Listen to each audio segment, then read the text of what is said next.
Friends, आज का जो मेरा क्वेश्चन है वो ये है कि हम क्वेश्चन के आंसर शॉर्ट एंड फॉर्म में कैसे दे सकते हैं। क्वेश्चन है do you go to office, तो आप आंसर देंगे yes I do. Does your father go to office, आप बोलेंगे yes he does. Does your mother cook food, yes she does. तो मैंने यहाँ पर शी डज किया, आई डू किया, ही डज किया, तो ये सब कैसे कर दिया। तो आज के इस वीडियो में हम यही समझने वाले हैं कि क्वेश्चन के आंसर हम शॉर्ट एंड फॉर्म में कैसे दे सकते हैं। लेकिन इससे पहले सर मैं आपकी एक टेस्ट लेती हूँ। Okay madam. Do you brush your teeth? Yes I do. Do you help your friends? Yes I do. Does your father go to office? Yes, he does. Does your mother cook food? No, she doesn't. Does your sister help you?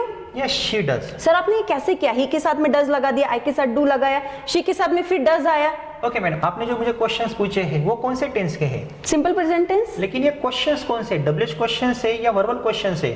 Sir ये verbal question है। Verbal question से। Verbal questions it means what? जिनकी starting helping verb से होती है। लेकिन ये simple present tense का वर्बल क्वेश्चन है। Yes. Do you speak English, इसका आंसर आप हाँ या ना में भी दे सकते हो ना। Yes sir. Yes I do या यस आई स्पीक इंग्लिश, नहीं तो no I don't speak English या नो आई डोंट, ऐसा आप दे सकते हो। लेकिन यहाँ पे yes I do, he does, they do, he does, ऐसे कैसे आए, यही आपका क्वेश्चन है ना। yes. तो फ्रेंड्स यहाँ पे सबसे इंपॉर्टेंट थिंग क्या है, मैं आपको एक इंपॉर्टेंट डू डज डिड का रूल पढ़ाने वाला हूँ, और वो रूल क्या है आपको ध्यान से देखना है। मैडम यहाँ पे अगर मैं आपसे क्वेश्चन करता हूँ डू यू स्पीक इंग्लिश, ये वर्बल क्वेश्चन है। yes. लेकिन सिंपल प्रेजेंट टेंस का वर्बल क्वेश्चन है। इसकी अगर मुझे रचना करनी है आंसर के फॉर्म में तो मैं दो तरीके से कर सकता हूँ, एक यस में या एक नो में। लेकिन अगर मैं यस से इसकी रचना करता हूँ तो इसका कंस्ट्रक्शन कैसे बनेगा? यू का मैं क्या करूंगा?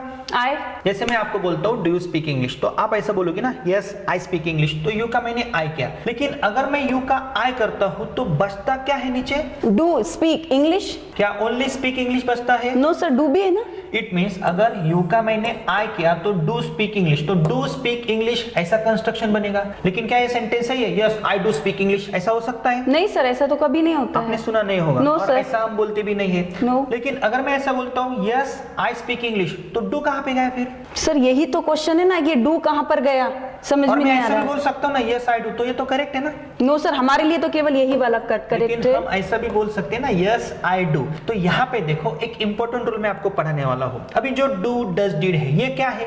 सर ये सभी हेल्पिंग वर्ब्स हैं और मेन वर्ब भी हैं। तो do does did main verb की तरह भी काम करते हैं या हेल्पिंग वर्ब की तरह भी काम करते हैं। लेकिन एक रूल देखो मैं आपको बताता हूँ। Do it means present tense, आपको भी ध्यान में रखना है। Do it means present tense है, does it means yes yes suffix, and did क्या है पास्ट टेंस है। अगर किसी मेन वर्ब में मैं डू की एडिशन करता हूँ तो क्या होगा? प्ले डू होगा। क्या होगा? नो सर, प्ले ही रहेगा। क्यों रहेगा? क्योंकि ये डू प्ले में जाएगा तो प्ले ही बचेगा ना। लेकिन डू प्ले में क्यों जाएगा? क्योंकि सिंपल प्रेजेंट टेंस में हम ऐसा करते हैं। इट मींस ये प्रेजेंट टेंस है, ऐसा आपको कंसीडर करना है। तो प्ले क्या है? पास्ट टेंस है। नो सर, वर्ब का फर्स्ट फॉर्म है प्रेजेंट टेंस। प्रेजेंट टेंस है, तो प्रेजेंट टेंस में प्रेजेंट टेंस जाता है तो क्या बचता है? प्रेजेंट टेंस ही या पास्ट टेंस होगा? No no sir, present tense ही प्रेजेंट रहेगा। टेंस ही होगा, और प्ले डू भी नहीं होगा। लेकिन रूल क्या है, अगर कोई वर्ब है उससे पहले डू डज डिड आते ना तो आपको ऐसे खुले नहीं रखने, उनको ओपन नहीं रखना है, उनको घुसाना है किसमें? मेन वर्ब में। तो डू जाएगा स्पीक में। डू क्या है? पास्ट टेंस है। नो सर, प्रेजेंट टेंस है। प्रेजेंट टेंस है। स्पीक क्या है? वर्ब का फर्स्ट फॉर्म है प्रेजेंट टेंस है। Yes. तो डू प्रेजेंट टेंस में जाएगा तो प्रेजेंट टेंस स्पीक का एज इट इज स्पीक रहेगा। Yes. लेकिन डू को हमें हटाना पड़ेगा। तो यहाँ पे देखो डज अगर प्ले में जाता है, does it means yes yes suffix है डू को। Yes. तो अगर प्ले में डज जाएगा तो क्या होगा? प्लेज होगा। डिड क्या है? Past tense, simple past tense. तो डिड अगर प्ले में जाएगा तो क्या होगा? प्लेड होगा। इट मींस आपको एक रूल समझ में आया क्या? मुझे आप यह रूल बता सकते हो? C plus do is equal to C, C plus does is equal to C, C plus did is equal to सा। It means what? सर यहाँ पर सी अगर डू में जाता है या डू सी में जाता है तो हमें प्रेजेंट टेंस ही मिलेगा, और सेम थिंग है सी अगर डज में जाता है या डज सी में जाता है तो सीज मिलेगा, और डिड को यदि हम फर्स्ट फॉर्म में ऐड करते हैं तो वापस सेकंड फॉर्म हमें यहाँ पे मिलता है। Okay, drink plus do is equal to क्या होगा? ड्रिंक। ड्रिंक ही रहेगा। यस। डज यानी कि यस यस सफिक्स। Yes. अगर डज ड्रिंक में जाता है तो क्या होगा? Drinks. ड्रिंक्स होगा। तो यहाँ पे मैं लिख सकता हूँ ड्रिंक्स। Drinks. और अगर ड्रिंक डिड में जाता है या डिड ड्रिंक में जाता है तो क्या होगा? ड्रिंक। ड्रैंक होगा। तो अगर डू डज डिड किसी मेन वर्ब में जाते हैं तो उनका हम ऐसा फॉर्मेशन कर सकते हैं। तो यहाँ पे देखो अगर मैडम मैं ऐसा बोलता हूँ yes I do speak English, तो क्या सेंटेंस सही है? No sir.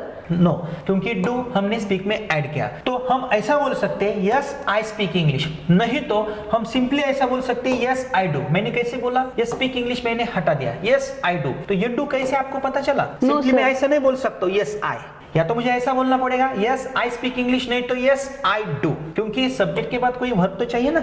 यस तो यहाँ पे डू क्या कर रहा है, एक वर्ब की तरह काम कर रहा है, तो ये कंप्लीट सेंटेंस होता है ना यस आई डू, तो ये शॉर्ट टर्म फॉर्म वाला आंसर है। नहीं तो नो आई डोंट हम ऐसा भी बोल सकते हैं। कुछ क्वेश्चंस हम और भी देख सकते हैं मैडम। यहाँ पे देखो डज ही प्ले क्रिकेट, अगर मुझे हाँ बोलना है तो उसकी रचना मैं कैसे करूंगा? Yes he plays cricket. लेकिन अगर मुझे रचना करनी है तो पहले मुझे सब्जेक्ट लेना पड़ेगा। यस सब्जेक्ट कौन सा है? ही। लेकिन पहले यस या नो बोलना पड़ेगा। Yes. लेकिन मैंने पहले यहाँ पे यस बोला है। Yes. तो बचता क्या है? Does play cricket. Does play cricket. क्या ये कंस्ट्रक्शन सही है? No sir. अच्छा लगता है सुनने No, में? sir. नहीं। तो हमारा रूल क्या है? यह डज ही में जाएगा या प्ले में जाएगा? प्ले में जाएगा सर, क्यों जाएगा? क्योंकि वर्ब में ही जाएगा ना सर, हेल्पिंग वर्ब में जाएगी। It means yes yes suffix है और हमें ऐसे ओपन इनको नहीं नहीं रखना है रखना। अगर इनके आगे वर्ब के फर्स्ट फॉर्म्स आते हैं तो डज प्ले में जाएगा तो क्या बनेगा? Yes plays he plays cricket, cricket. Plays बनेगा।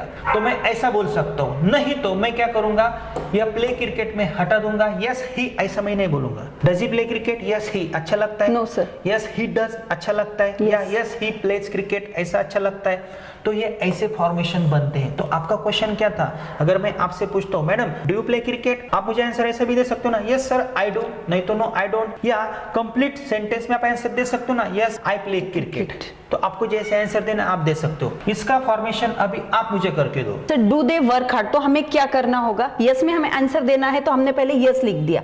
अब यहाँ पर हमने देखो एज इट इज लिखा है क्योंकि सब्जेक्ट चाहिए उसके बाद में। अब क्या बचा हमारे पास में? डू वर्क हार्ड, तो हमने यहाँ पर लिख दिया डू वर्क हार्ड। तो जैसा आपने पहले बताया था कि वर्ब से पहले अगर आपको डू डज डिड मिलते हैं तो उनको खुला नहीं रखना होता है, उनको वर्ब की फर्स्ट फॉर्म में ऐड करना होता है। Right. तो मैंने उसमें ऐड किया है। तो यहाँ पे देखिए यस दे तो हमें समझ में आया, और डू को वर्क में या वर्क को डू में ऐड करते हैं तो हमें वर्ब का फर्स्ट फॉर्म ही मिलता है जो हमने पहले देखा था, और हार्ड को एज इट इज लिख दिया। तो हमारा कंस्ट्रक्शन बना yes they work hard. Okay. और एक और चीज है, अगर आपको ये नहीं बोलना है, वर्क हार्ड का यूज नहीं करना है, शॉर्टन फॉर्म में बोलना है, तो you can use yes they do, you can speak yes they do. तो दोनों ही फॉर्मेशन करेक्ट हो सकते हैं। Very good. तो आपको समझ में आया। तो Yes. आपका क्वेश्चन यही था ना Yes. ऐसा हम क्यों बोलते हैं? तो अभी आपको पता चला ऐसा हम क्यों बोलते हैं। Yes. यहाँ पे देखो does Rahul sir teach English, does Rahul sir teach English, इसका अगर हमें आंसर देना है तो सब्जेक्ट कौन सा है आपके पास? राहुल सर। उसके बदले मैंने ही को यूज किया है। Yes. और उसके बाद बचा क्या? Does teach English. तो यह डज किस में जाएगा? टीच में। तो आंसर ऐसा बनेगा यस ही टीच इंग्लिश या he teaches English. Sir obviously ऐसे सफिक्स लगाएंगे हम वहां पर। He teaches English. इंग्लिश। तो टीचेस ही क्यों आया है? क्योंकि डज टीच में गया ना, इसलिए हमने टीचर्स। हाँ, अगर मैं ऐसा बोलता हूँ यस ही टीच इंग्लिश तो ये सेंटेंस गलत गलत है। है। और उसके बाद एक आंसर ऐसा भी हो सकता है। वो कैसे हो सकता है? सर ऑब्वियसली यहाँ पर हम टीच और इंग्लिश को कंसीडर ना करते हुए इतना ही बोलेंगे यस ही डज, ऐसा भी हम बोल सकते यस हैं। He does. क्यों मैं ऐसे नहीं बोल सकता हूँ yes he do? No sir, he के साथ में हमें ऐसे सफिक्स ही लगाना होगा। डिड यू स्टडी इंग्लिश,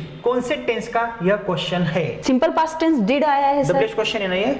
नहीं सर, वर्बल Did- क्वेश्चन है। हाँ, क्योंकि yes. डिड आया है। Yes. तो ये सिंपल पास्ट टेंस का एक्शन वाला वर्बल क्वेश्चन है। Did you study English. अभी देखो यहाँ पे मैं कंस्ट्रक्शन कैसे बनाता हूँ। यू का मैं क्या करता हूँ? I. बचता क्या है? डिड और study.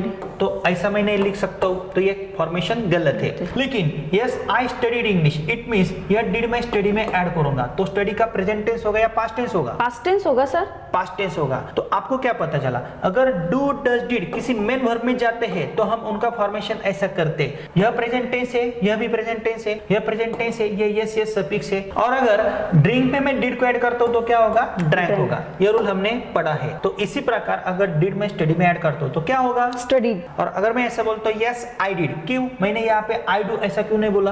Past simple past tense है ना, इसलिए हमें डिड का यूज करना होगा। हाँ, और अगर क्वेश्चन पास्ट टेंस में है तो आंसर प्रेजेंट टेंस में चाहिए या पास्ट टेंस में चाहिए? ऑब्वियसली सर पास्ट टेंस में ही चाहिए। यहाँ पे क्वेश्चन कौन से टेंस में है? प्रेजेंट टेंस में है। आंसर किस में है? प्रेजेंट टेंस में। प्रेजेंट टेंस में ही।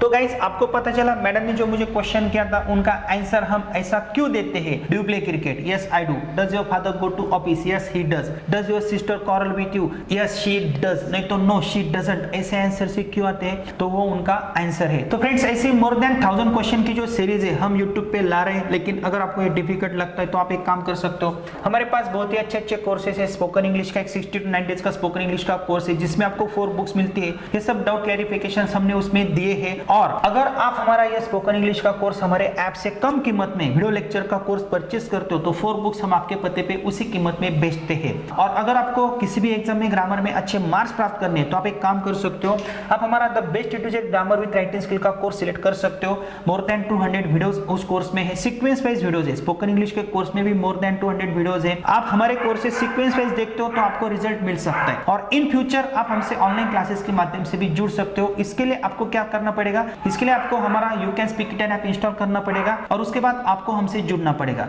तो फ्रेंड्स, आगे के क्वेश्चन के लिए भी आपको तैयार रहना है और स्टेप बाय स्टेप ही आगे जाना है।